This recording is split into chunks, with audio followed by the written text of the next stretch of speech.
करमाळा पोलिसांनी अंमली पदार्थांविरोधात मोठी कारवाई करत 2,56,200 रुपये किमतीचा गांजा आणि 50,000 रुपये किमतीची मोटरसायकल असा एकूण 3,06,200 रुपयांचा मुद्देमाल जप्त केला आहे। या प्रकरणी एका संशयिताला अटक करण्यात आली असून त्याच्या विरुद्ध गुन्हा दाखल करण्यात आला आहे। पोलिसांनी दिलेल्या माहितीनुसार 8 जून रोजी सकाळी 11च्या सुमारास करमाळा पोलीस ठाण्याचे पथक पेट्रोलिंग करत असताना त्यांना गुप्त माहिती मिळाली।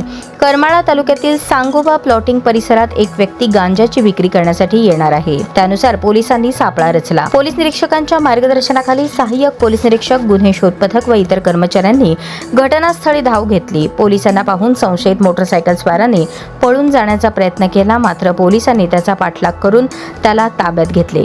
तपासणी दरम्यान संबंधित व्यक्तीकडे असलेल्या पोत्यामध्ये सुमारे 10 किलो 248 ग्रॅम गांजा आढळून आला। जप्त केलेल्या गांजाची किंमत 2,56,200 रुपये इतकी असून वापरात असलेली 50,000 रुपये किमतीची मोटरसायकल देखील पोलिसांनी जप्त केली। अटक करण्यात आलेल्या संशयिताचे नाव दिलीप उर्फ फंट्या रोही दोशी, राहणार गुजर गल्ली, करमाळा, जिल्हा सोलापूर असे असून त्याच्याविरुद्ध NDPS कायद्यान्वये गुन्हा दाखल करण्यात आला आहे। या कारवाईत जप्त करण्यात आलेला मुद्देमाल न्यायालयीन प्रक्रियेसाठी पोलिसांच्या ताब्यात देण्यात आला आहे। पुढील तपास सुरू असून या प्रकरणातील इतर दुव्यांचा शोध घेतला जात आहे। ही कारवाई पोलीस निरीक्षक रणजित माने यांच्या नेतृत्वाखाली करण्यात आली। पोलीस अधीक्षक अतुल कुलकर्णी, अप्पर पोलीस अधीक्षक विजय कबाडे, उपविभागीय पोलीस अधिकारी यांच्या मार्गदर्शनाखाली करमाळा पोलीस ठाण्याचे अधिकारी कर्मचाऱ्यांनी ही कारवाई केली। अंमली पदार्थांच्या तस्करी विरोधात करमाळा पोलिसांची ही